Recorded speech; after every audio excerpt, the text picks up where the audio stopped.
Béni soit le Seigneur notre Dieu,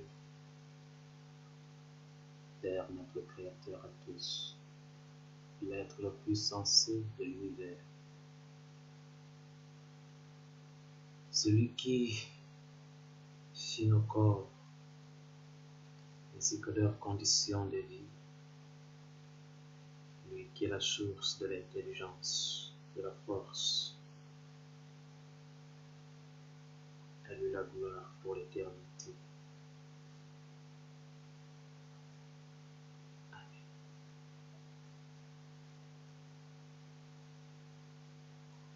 Cet ouvrage a pour objectif de rechercher la vérité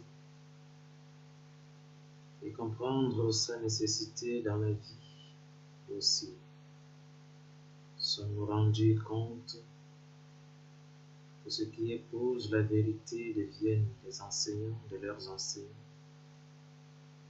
prêchent la bonne nouvelle à leurs chefs religieux et gouvernent leurs présidents. Leur choix au Créateur qui a donné des choses grandes aux petits et qui a donné des déchets aux grands. Lorsque les hommes ont ouvert les yeux, après avoir consommé la connaissance de ce qui est bien et ce qui est mal, le choix qu'ils firent fut celui de rejeter Dieu et aménager la terre à leur façon et avec des nouvelles lois. C'est pourquoi ce monde n'est pas un monde de confiance, ni même des lois d'hommes, car bâti et établi par la créature qui a rejeté son Créateur.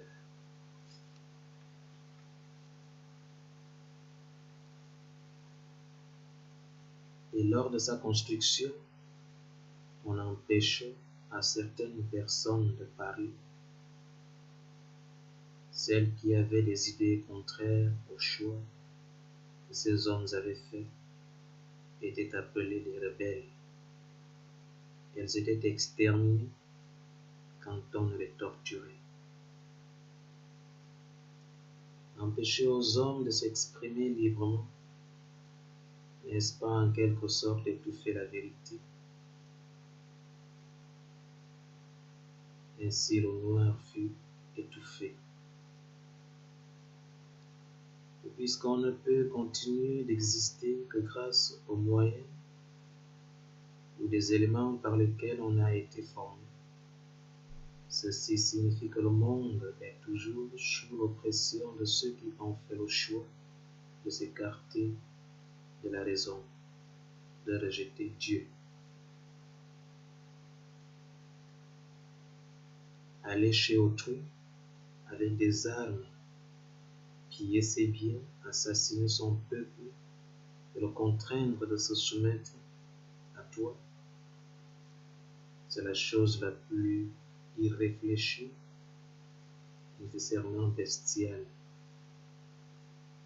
Quelle raison donne-t-on à cela? Pourquoi avoir agi de la sorte envers quelqu'un qui ne t'a rien fait, qui ne te connaît pas, qui ne te doit rien du tout? Parce qu'on a des couteaux, des fusils, des bombes, et qu'on ne craint rien, il ne respecte rien. C'est cela d'être civilisé?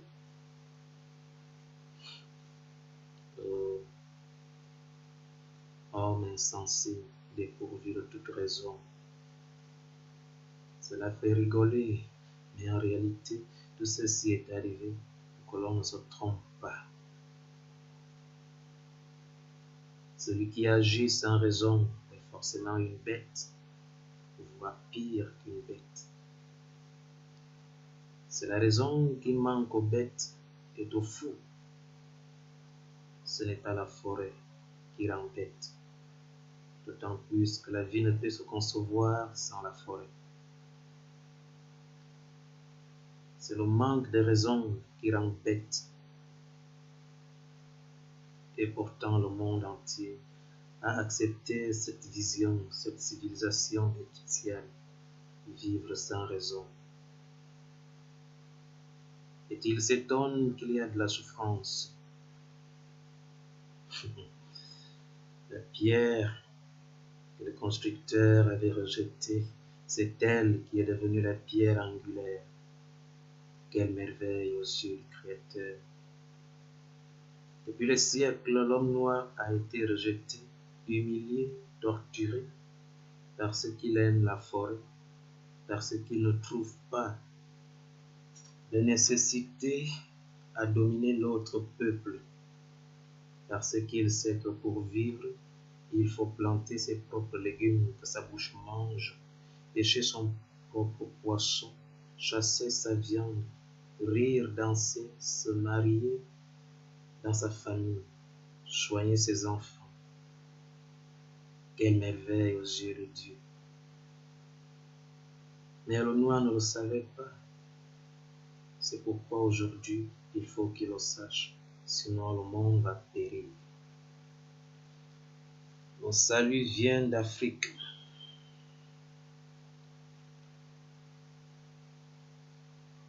Le Messie, tel Moïse, est celui qui libère les hommes de l'esclavage, de la servitude. Il existe cependant deux Messies selon les Écritures, Moïse et Aaron. Or, l'esprit se forme selon le milieu. Moïse libère le peuple de Dieu parce qu'il a vécu et grandi parmi les hommes qui maltraitaient le peuple de Dieu. Il était donc le mieux placé pour faire sortir le peuple de Dieu de cette situation. Pareillement, Aaron naît aussi et grandit dans un milieu et parmi les hommes qui exploitent durement les autres, qui volent, qui fabriquent les armes, qui pêchent, et sans aucune conscience divine, qui commettent l'adultère, la prostitution, qui déshonorent le Créateur au plus haut point. C'est pourquoi il est le mieux placé pour faire sortir le monde de cette situation.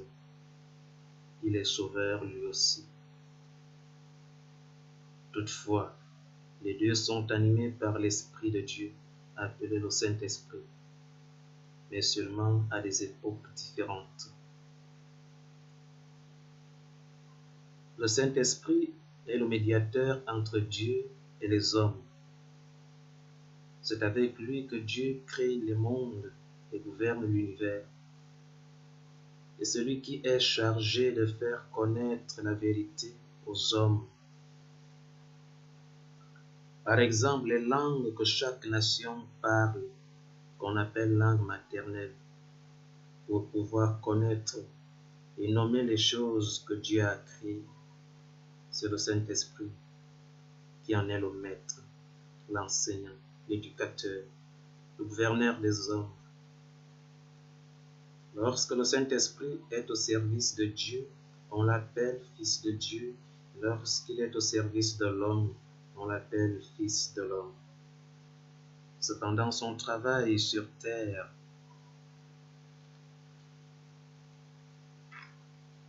au service de l'homme a été interrompu par l'ignorance de l'homme, appelé ennemi.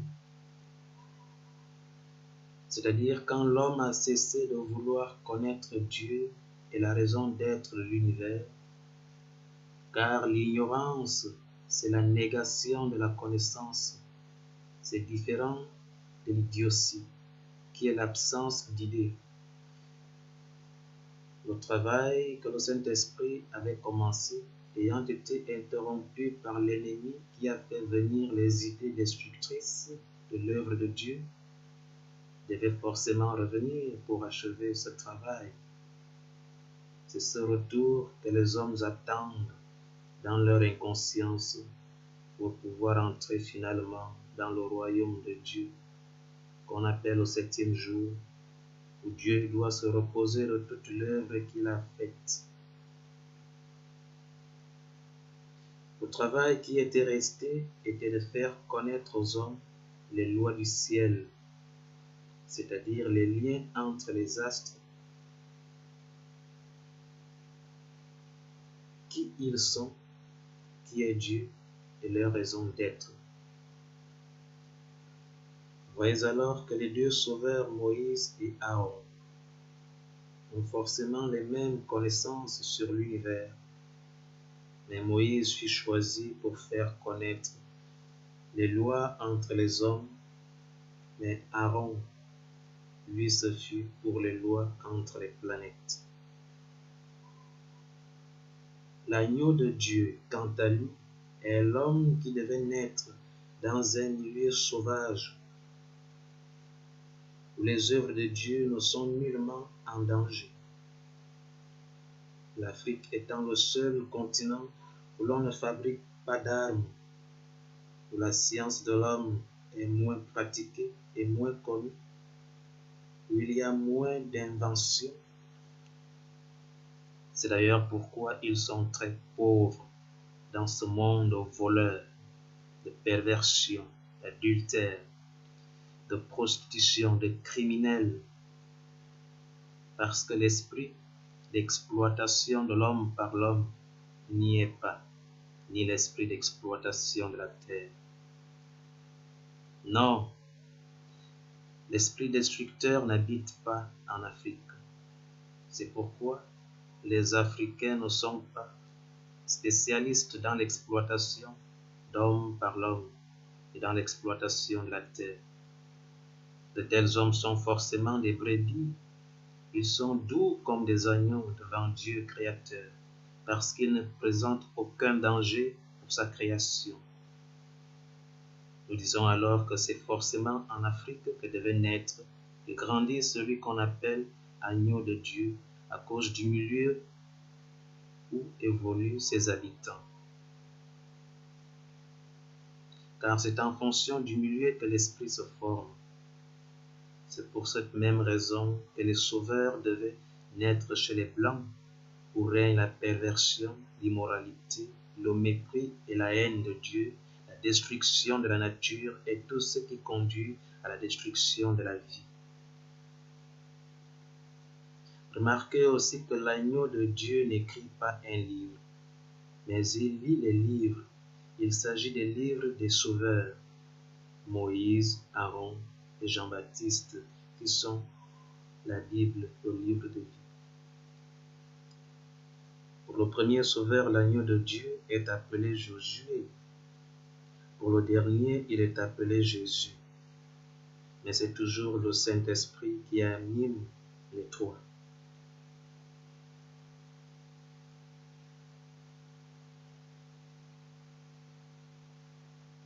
Comme une lumière provoque les couleurs diverses, suivant la consistance des corps sur lesquels elle vibre, l'Esprit de Dieu est réfléchi selon l'état de chaque âme. L'âme de l'agneau de Dieu est toute pure, blanche. Elle réverbère clairement la lumière de Dieu, qui est l'Esprit de Dieu. Aussi Dieu dit à Moïse et Aaron qu'ils n'entrent pas à la terre promise parce qu'ils ont fait ce qui est mal aux yeux de Dieu. Et elle dit bien à Aaron, il a commis l'adultère, a fait la guerre contre les gens qui ne lui avaient rien fait. Il a travaillé dans les chaudrons nucléaires. Jean-Baptiste, élève de Moïse, né de la première alliance de Dieu avec les hommes, avait pour mission de présenter et préparer le retour de l'Esprit Saint. C'est l'objectif du Nouveau Testament. La résurrection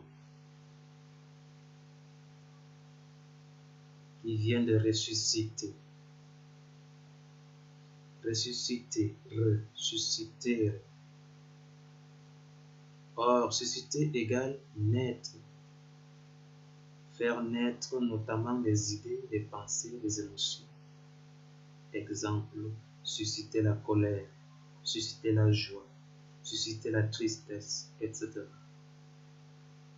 Dieu a suscité Moïse pour qu'il écrive la Bible. Il a aussi suscité Jean-Baptiste. Il a aussi suscité Aaron.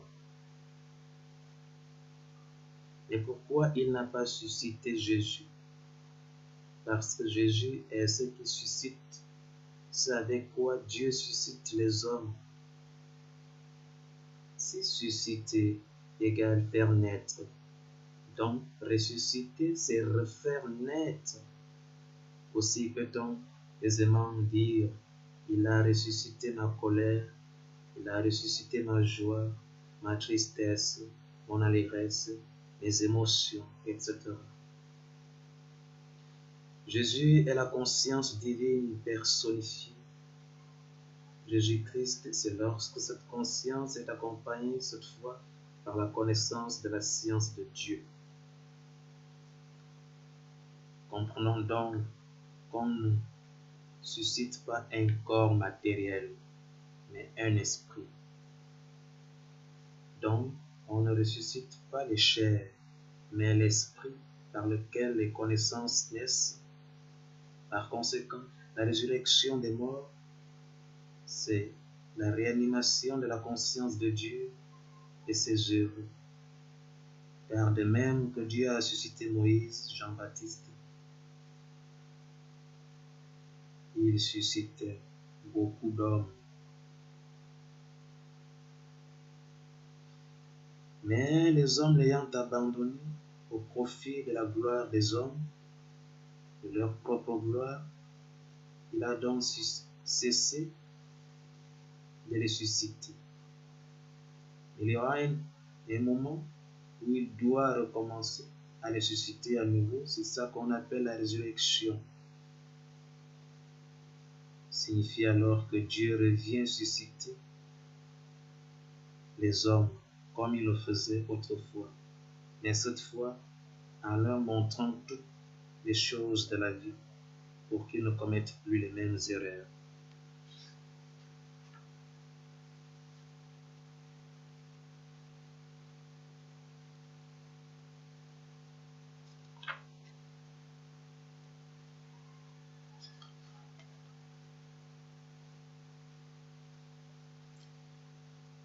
La garde du tombeau. Il est écrit en Matthieu 27, chapitre 62-66. Le lendemain, jour qui suit la préparation, les grands prêtres et les pharisiens se rendirent ensemble chez Pilate.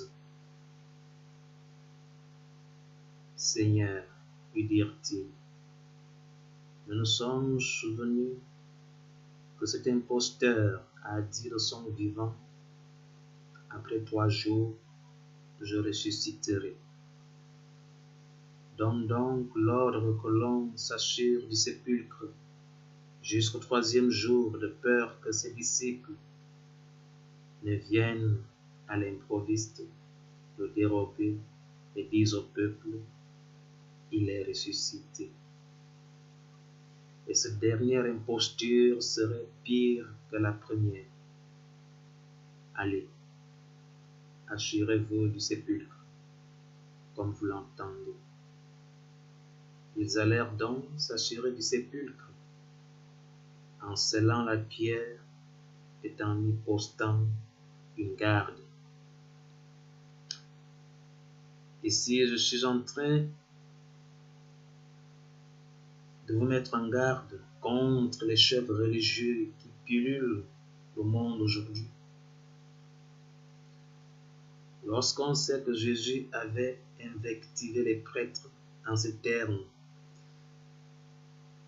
malheureux êtes-vous, scribes et pharisiens hypocrites, vous qui fermez devant les hommes l'entrée du royaume des cieux. Vous-même, en effet, n'y entrez pas, et vous ne laissez entrer ceux qui le voudraient. On comprend alors le rôle spirituel des chefs religieux et saisit la signification de la guerre du tombeau dont parle Matthieu en chapitre 27, versets 62 à 66, il se trouve qu'avant la construction de ce monde de ténèbres où règne la souffrance, la domination de l'homme sur l'homme, les hommes étaient bien conscients de Dieu et respectaient sa création. En Afrique, par exemple, il était presque impossible de couper un arbre sans avoir prié Dieu. Il fallait procéder aux prières qu'ils appelaient l'esprit de la forêt. Chacun vivait de soi et nul n'était esclave de l'autre. On vivait tous avec la loi de Dieu. Cette conscience de Dieu est le Fils de Dieu même, personnalisé par Jésus. Mais étant encore au tout début de l'existence humaine, cette conscience ne pouvait pas être dotée tout de suite de la connaissance de la science de Dieu qui est l'Esprit de Dieu. Pour bâtir le monde des ténèbres, il nécessite absolument la servitude, l'exploitation d'homme par l'homme. Il fallait impérativement se débarrasser de la conscience de Dieu et éliminer tous ceux qui la propageaient, à l'exemple de Moïse et Jean-Baptiste, élève de Moïse. Ce fut la mort de Jésus dont on parle. Il s'agit de la mort de la conscience de Dieu qui nécessite absolument la protection des œuvres que Dieu a faites et que tout le monde connaît. Mais ils feignent de ne pas le savoir parce qu'ils ne veulent pas avoir cette conscience.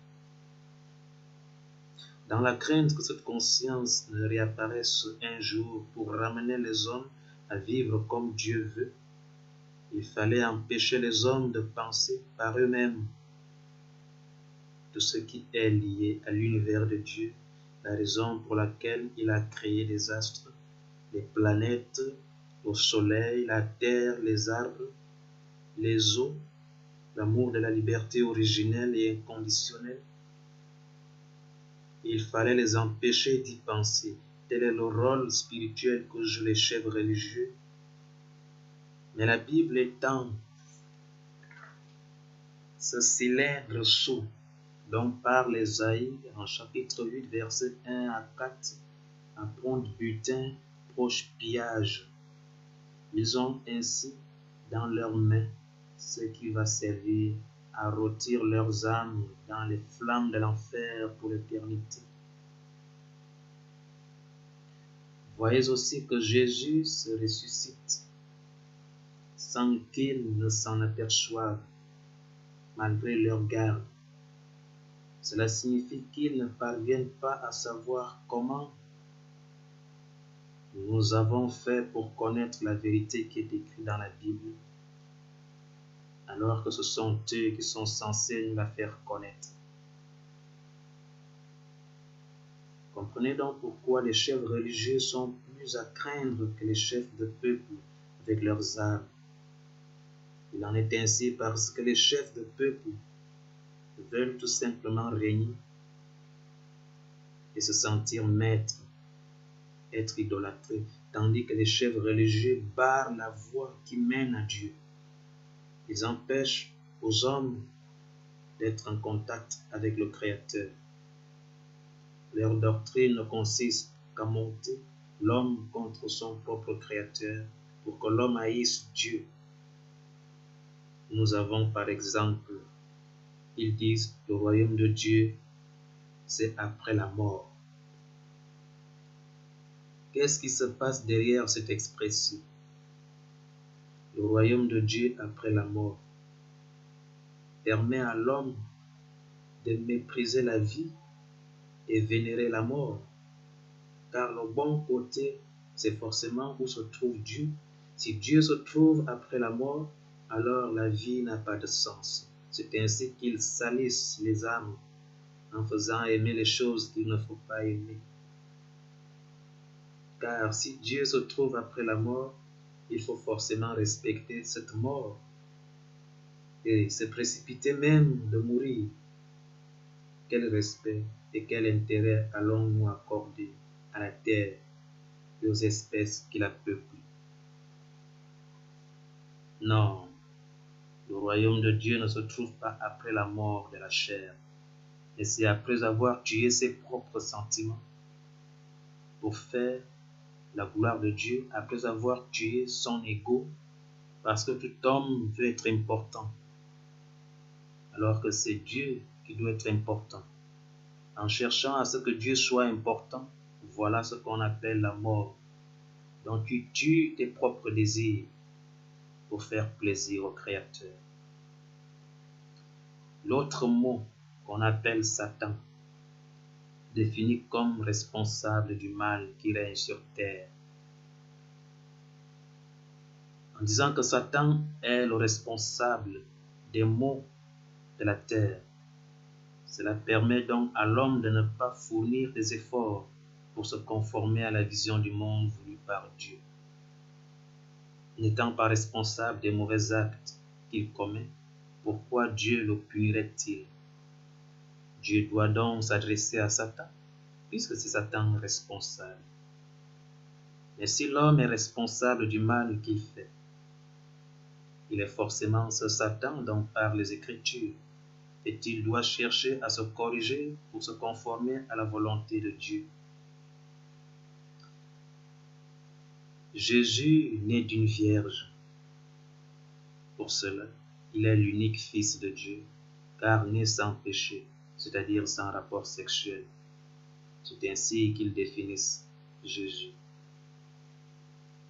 Ce qui veut dire que Dieu est donc responsable des péchés et de l'injustice, car au lieu de permettre à tout le monde de naître comme Jésus, c'est-à-dire d'une vierge, il le fait uniquement à un seul. Mais cependant, il compte punir tout le monde. Dieu est donc sadique, injuste. S'il nous a fait pour nous faire souffrir, qu'il le fasse. Mais en vérité, Dieu étant juste, nous naissons forcément tous de la même manière. Il n'y a pas un qui est né d'une vierge. Il n'y en a pas. C'est pourquoi pour être de Dieu, on est toujours d'une vierge. On est toujours de nouveau. Il s'agit de la transformation de l'homme à l'intérieur de lui-même, c'est-à-dire la deuxième naissance d'un homme qui consiste à changer sa perception du réel pour aimer ce que Dieu aime uniquement, pour faire la volonté de Dieu comme un enfant. Il s'agit de devenir à l'image de Dieu dans la connaissance du bien et du mal. Ce que Dieu voit mal, tu dois le voir mal. Ce qu'il voit bien, tu le vois bien. Or, en créant son monde et toutes les œuvres qu'il habite, il vit que tout cela était bon, parfait. Qui es-tu l'homme pour dire le contraire? Qui es-tu pour critiquer l'œuvre de Dieu? Qui es-tu pour le corriger? Car améliorer veut dire faire mieux, ce qui veut dire que c'était médiocre avant. Non, vous n'êtes pas ici pour améliorer le monde, mais pour contempler l'œuvre du Créateur et louer son intelligence. Adorer Jésus-Christ à cause des souffrances qu'il a subies. Une autre expression. Lorsque vous adorez un homme parce qu'il a souffert, cela veut dire que vous contemplez le mal, vous contemplez les douleurs d'un homme. Vous êtes ami du mal, non ami du bien.